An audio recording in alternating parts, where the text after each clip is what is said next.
과목별로 초등학생들이 가장 많이 하는 말은 무엇일까요? 안녕하세요. 반갑습니다. 초등교사 해피 선생입니다. 오늘은 가볍고 재밌게 초등학생들이 과목별로 가장 많이 하는 말이 무엇인지 알아보려고 합니다. 초등에서 배우는 10개 교과, 즉 국어, 도덕, 사회, 수학, 과학, 실과, 체육, 음악, 미술, 영어에서 각각 한 가지씩 알아보겠습니다. 그러면 지금 바로 시작하겠습니다. 출발! 먼저 주지 교과로 국어는 몇 줄 써요? 입니다. 국어 시간 꼭 글쓰기뿐 아니라 보통의 수업 시간에도 아이들이 교과서에 글을 쓸 일이 많습니다. 요즘 교과서는 학습자 중심으로 구성되어 있어서 빈칸과 여백이 많습니다. 학생들은 제시문을 읽고 본인의 생각을 정리하여 글을 써야 합니다. 하지만 아이들은 국어 시간 계속 묻습니다. 몇 줄 써요? 안 쓰면 어떻게 돼요? 쓸 게 없어요. 다음으로 도덕 시간에는 재미없어요 라는 말을 많이 합니다. 중학년 때에는 그래도 괜찮은데 고학년으로 올라가면서 도덕 시간 유독 재미없어요, 너무 뻔해요 라는 반응이 많습니다. 사실 그럴 수 있습니다. 예를 들어 5학년 도덕 교과서의 경우 1단원 바르고 떳떳하게는 4차시로 구성되어 있는데 1차시 내 안의 바르고 곧은 마음을 보아요. 2차시 바르고 곧은 마음을 실천해요. 3차시 올바른 선택을 해요. 마지막 4차시 바르고 곧은 마음을 길러요로 구성됩니다. 내용이 너무 상식적이고 올바른 내용들로만 이루어져 있습니다. 다른 과목들의 경우 새로운 지식을 배우거나 몰랐던 내용을 알게 되는 부분이 있는데 도덕 교과는 이미 아이들이 어릴 때부터 보호자나 어른들에게 들었던 내용, 책에서 본 올바른 내용들로 이루어져 있어서 아이들 입장에서는 지루하고 따분하게 느껴질 수 있습니다. 사회 시간에는 뭐라고요? 잘 모르겠어요 라는 반응이 많습니다. 사회는 개념이 중요합니다. 그리고 그 개념들은 대부분 한자어로 구성되어 있습니다. 하지만 요즘 아이들은 본인의 이름을 한자로 쓰지 못할 정도로 한자에 취약합니다. 예를 들어 5학년 사회 아이스크림 미디어 교과서 39쪽 고려시대의 내용 일부입니다. 고려의 승려였던 김윤후는 처인성, 충주성에서 백성과 함께 몽골군을 물리쳤습니다. 하지만 전쟁이 길어지면서 고려 땅은 황폐해졌고 많은 백성이 죽거나 몽골의 포로로 끌려갔습니다.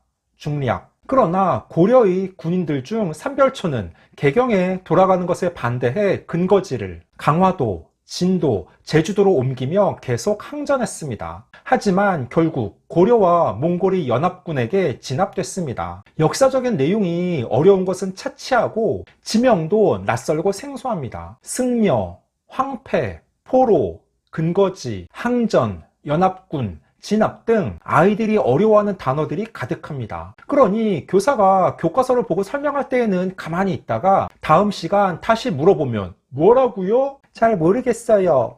그거 배웠었나요? 라는 말을 많이 합니다. 다음으로 수학 시간에는 항상 다 푼 사람은 뭐해요?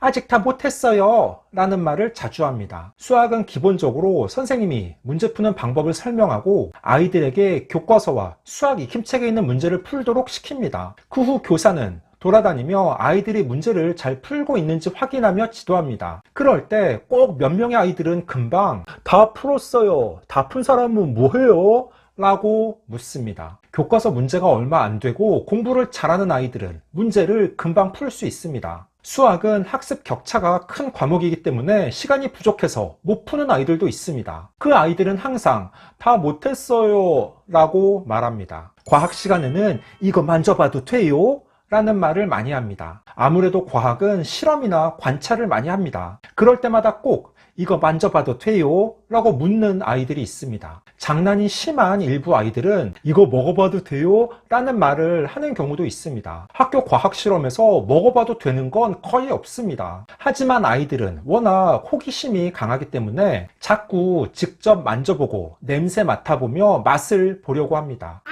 깜짝이야.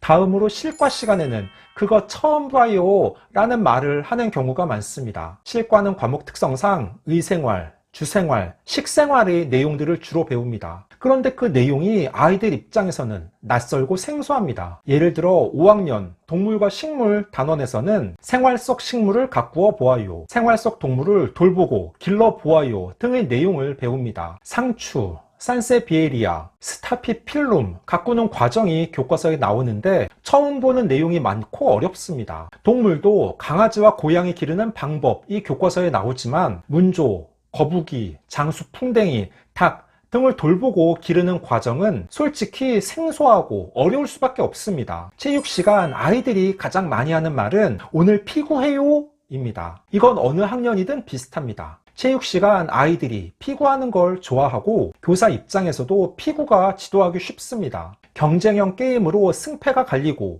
피구공이 말랑말랑하여 아프지 않아서 남녀 누구나 재밌게 즐길 수 있습니다. 인원에 크게 제한받지 않고 장소 역시 실내와 야외 모두 활동이 가능합니다. 그러니까 아이들은 체육시간 피구하는 걸 좋아하고 저 역시도 체육시간 다양한 방법으로 피구를 합니다. 다른 반과 피구 시합을 할 때에는 난리가 납니다. 우리 반이 아깝게 질 경우에는 우는 아이들도 있습니다. 다음으로 음악 시간에는 리코더 필요해요? 오늘 단소 불어요? 라는 말을 자주 합니다. 초등 중학년 음악 시간에는 리코더를, 고학년 때에는 단소를 많이 붑니다. 리코더는 누구나 쉽게 소리를 낼 수 있지만 단소 소리 내는 건 어렵습니다. 초등 단소에 대한 자세한 내용은 제가 9월 하순 올린 초등에서 단소가 정말 중요한 이유, 단소 못 부는 아이들이 놀라운 공통점 영상을 참고해서 보시면 좋습니다. 미술 시간에는 교과서 필요해요? 색칠 다 해요? 라는 말을 많이 합니다. 음악, 미술, 체육 등의 예체능 교과는 교과서를 가지고 1단원부터 순서대로 수업하지 않고 교육과정을 재구성하여 필요할 때 활용하는 경우가 있습니다. 또 미술 시간 그림을 그릴 때 꼭 여러 명의 아이들이 색칠 다 해요?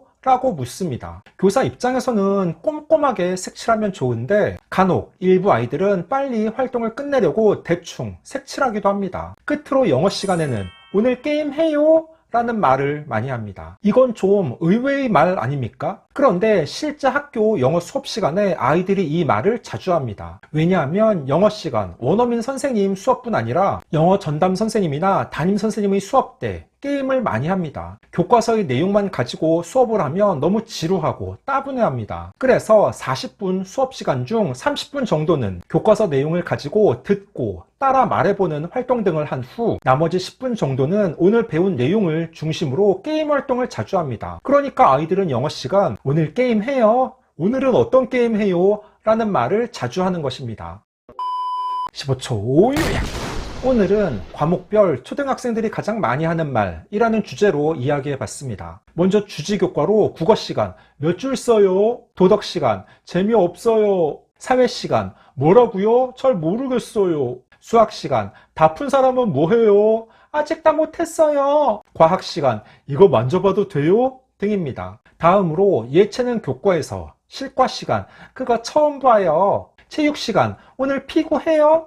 음악시간 리코더 필요해요? 오늘 단소 불어요? 미술시간 교과서 필요해요? 색칠 다 해요? 영어시간 오늘 게임 해요? 입니다. 오늘 준비한 내용은 여기까지입니다. 앞으로도 보다 더 유익하고 재미있는 영상을 가지고 꾸준하게 계속 찾아뵙도록 하겠습니다. 이상 초등교사 해피 이선생이었습니다. 안녕.